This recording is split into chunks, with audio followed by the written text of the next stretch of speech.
barbers, stylists, hairdressers of Reddit. Has anyone ever sat in your chair with a head so nasty that you didn't even want to touch them? What is your horror story? Story 1. I had a young man come in with his mother. He was about 8 years old and had tight curly hair. His mother asked me to shave down to a 0.0000. That is the shortest you can go with clippers. I said sure, it was my last cut of the day, and I was eager to go home. I start the service and notice barely 13 RD in that he had a lice infestation under the tight curly hair. I mean, these guys were huge. Probably why his mother needed me to shave it off, so I discontinued the service and spent the next 3 hours disinfecting everything in sight. The boy's mother called the barbershop later to complain because I wouldn't finish shaving her son's hair. We tried to explain that it was illegal for us to continue the service as it might spread lice to others and recommended a specialty shop that could take care of this for them. But she demanded that it was because we were racist. That was fun. Story 2, bit of a different horror story. But my stylist once had a woman with hair past her, but who wanted to donate everything to Locks of Love. Everything. This woman with hair down nearly to her thighs says she wants a pixie cut and is donating everything else. After checking multiple times to see that she was positive she wanted a pixie and not a short bob or anything, the stylist starts cutting. The woman sobbed the entire time, like shoulder-shuddering sobs in the dressing chair with her sad little haircut cape on. Stylist kept asking if it was okay, but the woman was determined to help people with cancer and told her to keep going and to ignore her tears. My stylist said it was the most awkward experience of her life. Other customers kept coming in and probably assumed she was maiming this poor woman. Story 3. I used to work as a receptionist at a high-end salon. One day, a lady called and asked if we had anyone who specialized in cutting curly hair. I matched her up with someone, asked the standard questions, and made the appointment, which turned out to be for her granddaughter. When the family showed up, the mother and grandmother were white, and the granddaughter was African-American. They obviously didn't know and didn't bother to learn how to take care of the girl's hair because it was in a giant waist-length ponytail that was completely matted. She also had a bit of a developmental disability, and they claimed she would not wash her hair herself. I could smell her as soon as she walked in, but when the stylist got her hair wet at the shampoo bowl, the smell quickly permeated the entire salon. It was like a punch to the gut. The hairstylist had to keep coming up front for fresh air. She said giant flake sheets of dandruff and buildup were basically crusted to the girl's scalp and throughout her hair. The matted ponytail was the worst of it. What should have been a simple 45-minute service ended up taking over 4 hours. The girl looked great when she was done. I felt terrible for her because it was pretty obvious that her mom and grandma had no intention of keeping her hair maintained. I got the impression that they basically only took her for a haircut when things got completely out of control. I was horrified that they apparently weren't even bothering to wash her hair at home. They bought a bunch of products that the stylist recommended, but ended up returning everything a day or two later. Story 4. My husband is a barber. One day he had a guy come in with dreads. One of them all shaved off. He parted his dreads, looked at his scalp, and noticed it was green. He touched it and saw it ripple. Asked the guy when had last washed his hair. He replied about 3 years ago. My husband realized the guy's whole scalp was covered in a layer of pus. Sent him straight to E to have it drained and treated with antibiotics. Story 5. My cousin is a hairdresser. One time a woman brought in her special needs son. He had some hygiene issues and his ears were covered in blackheads. While all the other hairdressers recoiled in horror, my cousin gritted her teeth and gave that kid the best haircut she could. I really respected my cousin after that. Story 6. Older ladies that came in for a wash and a water wave that had a helmet of hairspray of 4 weeks old was pretty normal. Had one client that had really bad psoriasis and no hairdresser wanted to help him. He was also very ashamed. So we made the deal that he could come in after closing time. It was really bad and most of the equipment combs, clips ECT, were disposed instead of disinfected. Story 7. Long time ago, but I had to wash and cut a teenager that hadn't washed his hair in what looked like months. Salon policy was to wash after a men's cut, and the smell was awful after his cut. I tried to wet his hair in the shampoo bowl, and the water just ran off his hair because of all the oil buildup. I had seen a lot during my years as a stylist, but that was the worst experience. Story 8. In cosmetology school, we used to do a program where homeless and shelter people could come in for free services. I thought the program was fantastic if they wanted a haircut or shave, etc. Unfortunately, a lot of these people would take advantage of it and get unnecessary services because they were free. One of my worst nightmares was a teenage boy whose mom made him come in for the afternoon to get whatever he wanted. So he got a haircut, okay. Then he wanted a shave, also okay. Then a manicure, meh, kind of unnecessary, then a pedicure. His feet were disgusting. I don't think his socks were washed in a month. And then he insisted we do French polish on them. It was awful. Then he decided he wanted a facial and a back facial. OMG, I'm going to die at this point, and I can't turn him down because that's policy at the school. So this kid had the worst acne in the world, and here I am just massaging his face and then back, and it felt like Crater Town. And while giving the facial, he kept his eyes open and was smiling the whole time while staring at me. It was the worst 4 hours of my entire life to deal with this kid. Then when his mom comes to pick him up, she actually said to me, "Oh, you gave him a facial. You should have popped some of those pimples." He had a no thank you. Story 9, one of the first shops I worked in, there were two individuals who would regularly come in for cuts. Both of them were physically so dirty it changed their skin tone, and they absolutely reeked of cat. Being close to them made my eyes water, and it was extremely difficult to breathe as the smell of ammonia was just plain overwhelming. We never turned them away, and we were always as polite as we could be. But if those haircuts didn't feel like they lasted 3 hours. Story 10, my dad was a hairdresser before he passed. When I was young, I had really bad psoriasis on my scalp. My dad has been the only one to ever cut my hair past 3 months ago, and I can't bring myself to get my hair cut, even though it's desperately needed in my 25 years on this planet. And I can remember a few times sitting in a chair where he was literally combing and cutting out large chunks of dead, flaky skin. It was the most embarrassed I have ever been in front of him, because no matter how many topical remedies I tried, I couldn't get it to go away. It eventually grew out of the psoriasis, but I still hold on to this moment as one of my favorite moments, where the love my dad had for me really shone through. Story 11, not a hairdresser, or my story, but when my sister was young, elementary school aged, she didn't like to brush her thick hair, and it was always a source of grief. My mom took her to get her hair cut, and after the hairdresser tried to brush her hair for a minute, she said that sister needed to brush it herself. So my sister had to sit in the lobby with a brush until the tangles were gone. It was some pretty effective social shaming. LOL. Story 12, my sister is a hairstylist and got scabies once from a kid. Apparently the mom knew the kid had it too, just didn't tell my sister until they were leaving. Yuck.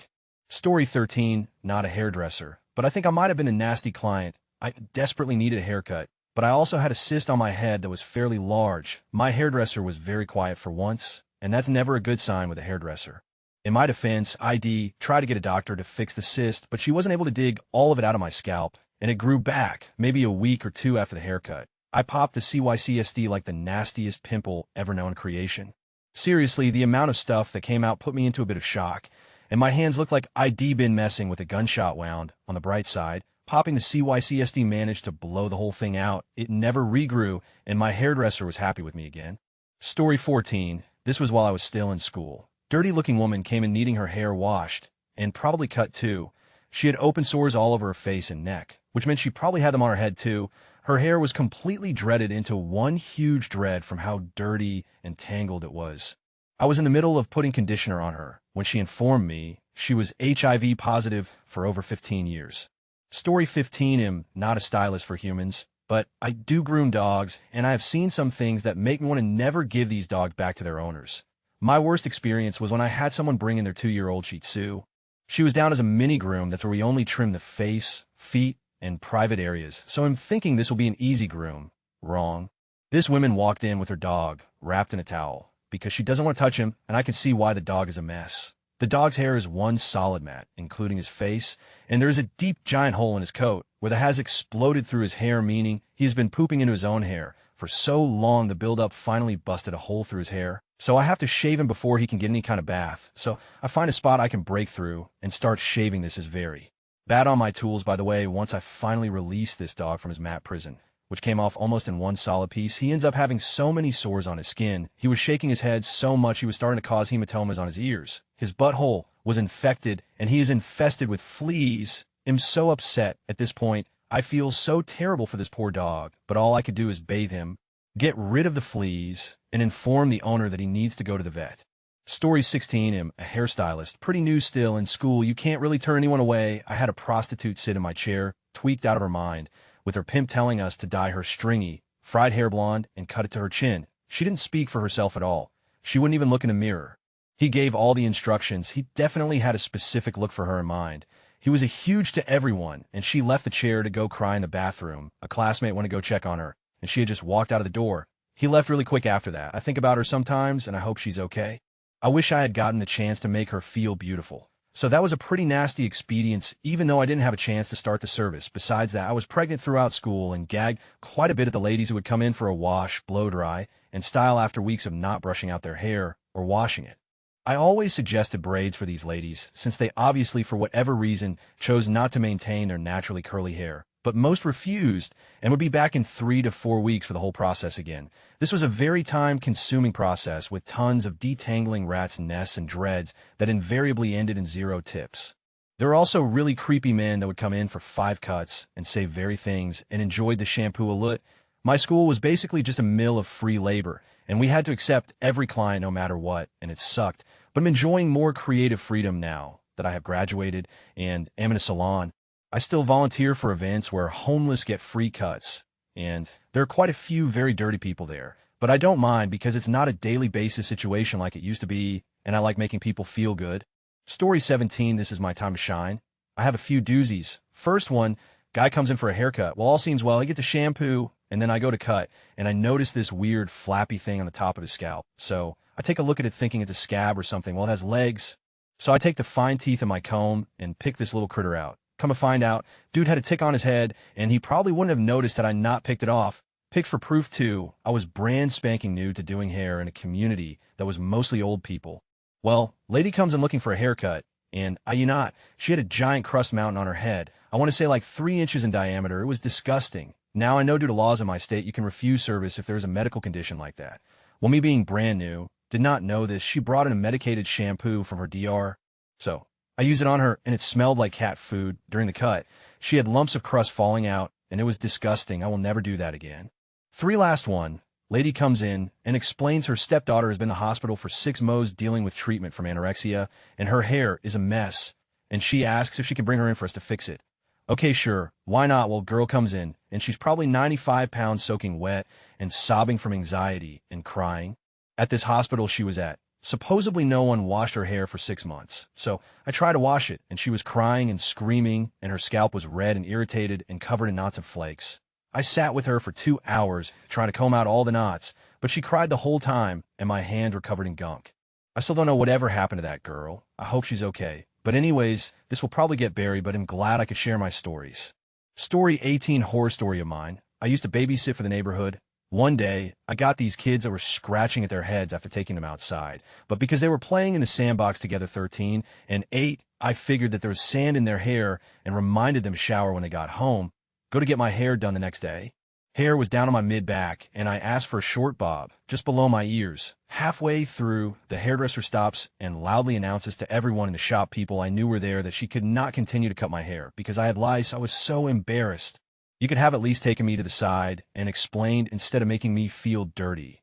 If I had known, I would have dealt with it, especially if someone was going to be dealing with my hair. I still blush when I think back on it. Edit to add, I would have told me to leave too. That is hella contagious. I just would have been more discreet, you know. Story 19, my mother was a hairdresser in the 1960s for Vidal Sassoon. During the time of the Beehive, customers wouldn't wash their hair for weeks. They'd just keep spraying it to keep it in place as it was such a complicated do. This meant a lot of fleas, lice, and on one occasion cockroaches that had to be washed out. For some reason, this never bothered my mother all that much. But hearing about it made sure I never, ever wanted any kind of hands-on customer service job.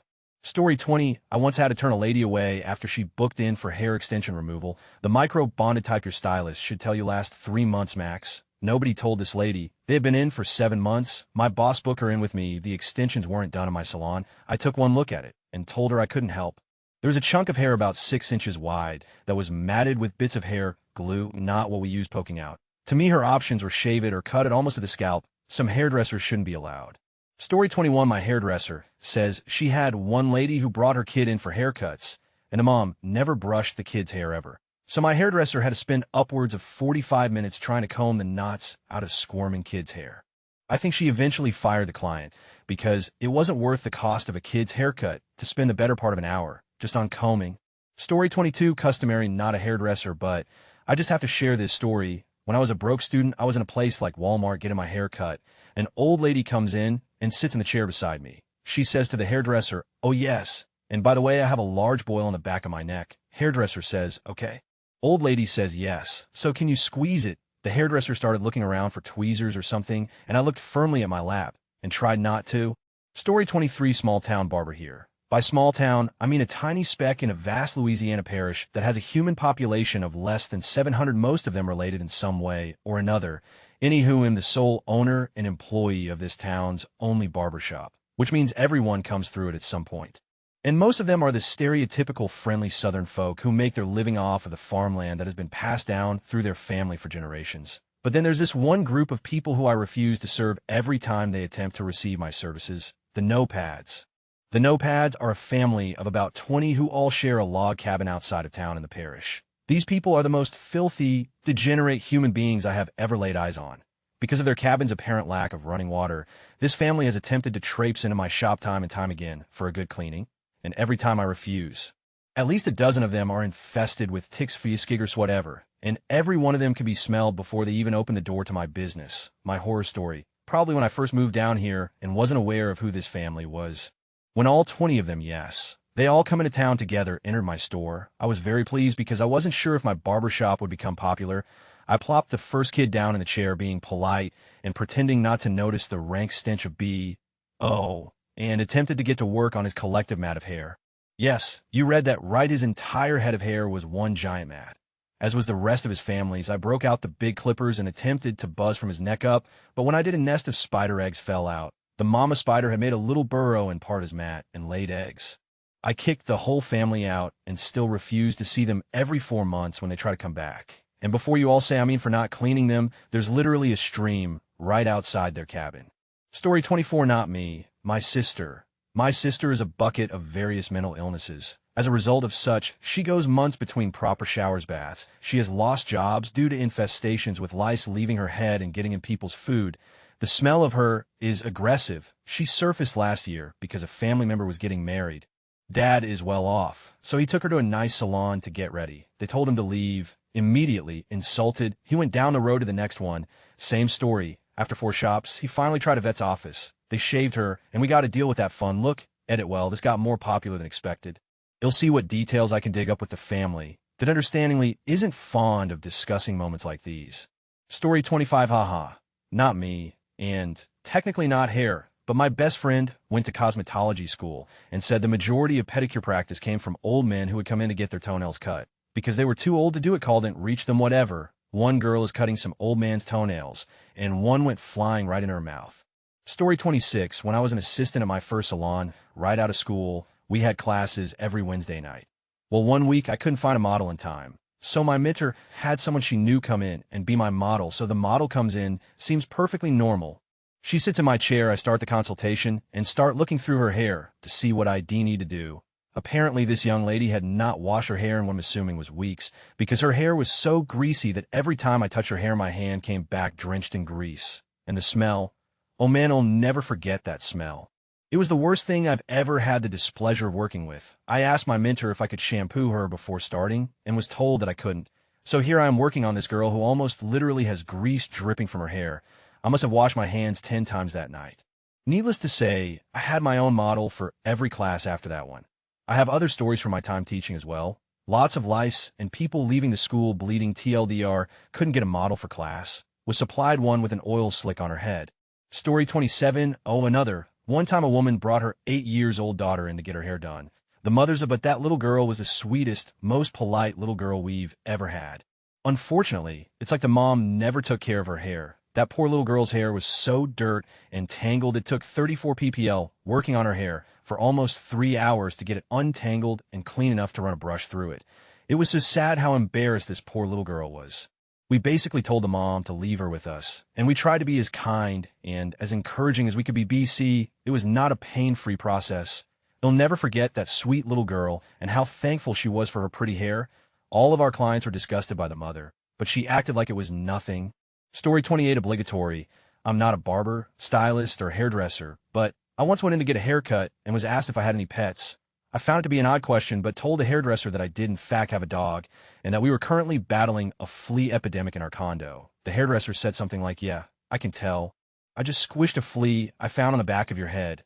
I was not sure what I should say at that point. They seemed cool about it and kept cutting my hair like it was no big deal. The end. Story 29, when I was in school, I had a lady come in and she wanted a cut and a manicure. I love those appointments because it blocked a good amount of time, but was fairly easy. First off, I've been around smokers my whole life, but this woman reeked of cigarettes. Like she smoked them in her house and car. All the windows rolled up. I couldn't even understand how she could have that strong of a cigarette odor permeating off her.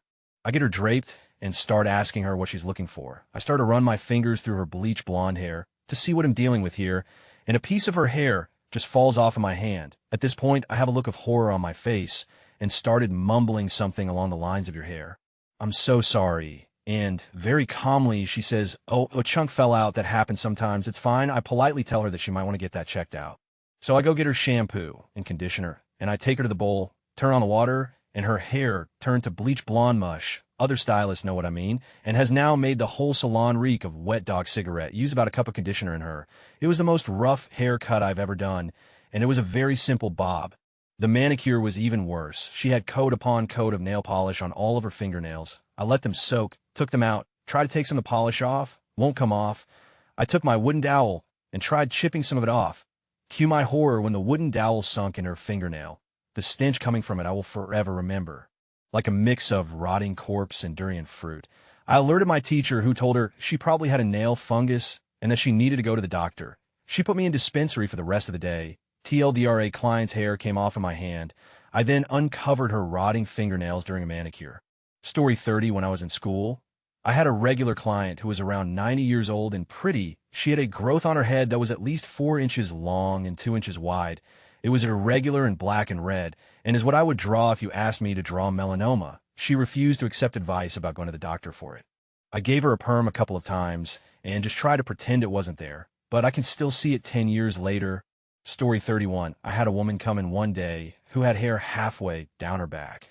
She just wanted to trim. I got her shampooed, into my chair, and began combing her hair, and noticed a peculiar smell and what looked a bit like dry scalp, but not quite. I looked a bit closer, and the flakes were actually little translucent nits, lice eggs. I could see tiny black things. Hairdressers are, of course, not doctors, so we can't diagnose, which means I had to tell this woman that she needed to go see a doctor, and I couldn't do her hair, but I couldn't come right out and tell her she had lice. I told her it looked like it might be lice, and she worked with kids, so it was a good guess. She was so embarrassed. I had to throw away a really nice cape along with several towels, and had to disinfect everywhere she had been. I had some people over about 8 years who had crusty stuff on the scalp and around the ears. They tended to go a while between baths, which you can tell because people develop a funky smell in their hair. The hair gets a distinct aroma. Little kid hair has a similar smell. It takes a lot of washing to get that odor off your hands. Story 32, my girlfriend is a stylist at a high-end salon. She has tons of stories, and I can gather more if people are interested. But hey, race one she complains about regularly, one of her clients is half African-American, which is important to note because African-Americans commonly have very thick hair. This client comes in routinely every 2 weeks. My girlfriend has found out through the admission of her client that the client does not personally wash her hair. Her hair is only washed at the salon by my girlfriend. Every time, the water that runs through her hair into the sink is nearly black and opaque. Story 33, nurse here, but had a patient once with not so much dreadlocks as a single dread cap. I thought neurosurgery had occurred because she was admitted wearing in her hat. It was to hide the mess beneath. The facility hairdresser had to give her a crew cut. Story 34, I did a stint of barbering school last year before my wife and I split. She is a hairstylist, and I only did it to appease her. Anyway, I had some nasty haircuts during my time there. The most notable was this group of guys that came in, and they were all family, I think, and older, maybe 40s, but looked like man-children. So I get this one guy who is in sweats and looks like he hasn't showered in a good 2 weeks. He sits down, and I could instantly smell him. It was putrid, and it wasn't like dirty homeless bad. It was like super BO, greasy stank. I cape him up, and he clearly has no idea what he wants, so we go back and forth, and he wanted trim or whatever, as he had like maybe 5 inches of hair. I wet his hair, and I kid you not, it was one of the nastiest smells of my entire life. For those of you who don't know, hair smells when wet, and if you have dirty hair, it's amplified a lot. It was foul. So at this point, I'm at arm's length, fully leaning back as far as I can to keep away from the stink, and breathing sporadically to try and not gag. His hair was thick and coarse and greasy. You ever leave lunch meat in the fridge for too long and look at it and it has a slime over it? That's what it was like touching his hair. So I make it through the cut, and of course he's being difficult at the end, making me take it shorter and shorter until I got to a point where I think I used a guard and just buzzed his head. I clean him up and he stands up, and the seat is just sweat stained, like thick coated in booty sweat, but not like normal sweat. It's like sticky and glossy looking. So they leave, and I tell my teacher I need some Lysol to wipe my station down. And at this point, I can feel hair grease all over my body, my hands, arms, Face, I feel like it was in my pores. I washed my hands and got a new cape and pretty much wanted to light myself on fire to feel clean. It sucked, and I told them I'd never do that guy again, even if they gave me a 0 for the cut. There were some nasty ones, but that was the worst. Story 35, I'm sure this will be buried at this point, but hey race, a semi-relevant story. So this girl's hair wasn't particularly nasty, but she has this knot in the back of her head, kind of like she had a skinny braid back there and let it get out of control. It was knotted up, but nothing I couldn't comb out. I've seen way worse. Anyway, she wanted a full head of highlights, but wanted me to work around the knot. She wouldn't let me even attempt to comb it out. It was so weird. She got an attitude with me when I told her I couldn't do my job properly if she wouldn't let me get the knot out first. Finally, she realized I wasn't going to budge and said something along the lines of, "So, I guess you want to do my hair till the knot is gone," and gets up and leaves.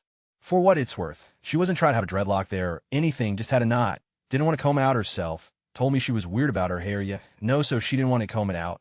Story 36, my bestie is a hairdresser, but does waxing and nails, etc. She did a Brazilian total pube wax, including the butthole on someone who hadn't wiped and had a fresh staring her right in the face. She ended up wiping it away and getting the job done, but was choking back puke the entire time. Not a barber, but I was in boot camp, and we had a dude whose entire head was covered in pimples. There were disgusting white heads everywhere. No one wanted to get their hair cut after, because all of the white heads would be gone once the clippers trimmed us up. Story 37, I am a hairstylist and have plenty of stories about clients. But this was a story told to me by a former coworker who was also a stylist. We will call her Jen. Well, when Jen first got out of school, she also did nails. One day, she has a manicure come into her salon and was getting ready to soak her nails. Takes the ladies and notices dry dirt or something lodged under nails. Jen tells her to go wash her hands before they start, and the woman makes a comment how she had her period. That gunky on her nails was dry period blood. Story 38, every time I read the word hairdresser in this thread, I want to sing the song, "I'm made up for my daughters, and white, my wife is black. We have twin 4YO girls, I work from home." So in the primary for getting the girls ready for school. While doing their hair, I sing, "Am your hairdresser, I dress your hair today. I am your hairdresser, I make your hair say hey." Story 39, this happened in hair school, and I wouldn't say it was entirely my fault, but I guess that is for you to decide. So I was toward the end of my time in school, and I had been out on the floor taking clients for a couple months. A woman came in with very long, very dry-looking hair and told me she wanted a perm. At this point, I was already beginning to get nervous, but I figure I might have time to talk her out of it. For anyone who doesn't know, perms can be really harsh on your hair. Not a lot of stylists I know like to perform them because they take a long time to wrap, they stink, they can turn frizzy really easily, and they're super hard on the client's hair. I can't tell you how many girls have brought in pictures of Taylor Swift and expected me to give them a perm that will come out like her natural curls or her iron curls. So this woman is sitting in my chair with her hair, probably measuring 3 feet long, and she wants a perm. So I do a quick integrity test on her hair to see how strong it is, and if it can handle the chemicals. I'm already predicting that her hair is too weak for the solution, but I check anyway. Lo, and behold, her hair breaks off in my hand. At this point, I have my instructor come over and help me talk to this lady about the possible risks of her hair falling out or breaking off or becoming super frizzy, and this lady is having none of it. So per school procedure, we have her sign a waiver saying that we made her aware of all the potential risks and that it may not come out how she wants it, and we are not liable, and we're just students, blah, blah, blah. She happily signs the waiver and sits back. This whole time I'm freaking out because, waiver or not, I did not want to be the one responsible for up her hair. I ended up going to the director of the school because I didn't feel comfortable performing the service, and she told me to do it anyway, or go home and lose hours. So I walked back to the chair and spent 2 hours wrapping a piggyback perm on this lady, and when I finally get her to the shampoo bowl, as predicted, her hair begins to break and fall out. My instructor and I worked for another hour and a half rinsing and styling her hair, and when we were done, it was horrific. To say it looked like would be a massive understatement. I was on the brink of tears and my instructor was stressed and exhausted, but this lady was as happy as can be. She paid, gave me a big tip, and disappeared into the night. TLDR, in hair school, I am forced by my instructor to perform a perm on a client with long, brittle hair, and she comes out looking like an ugly poodle.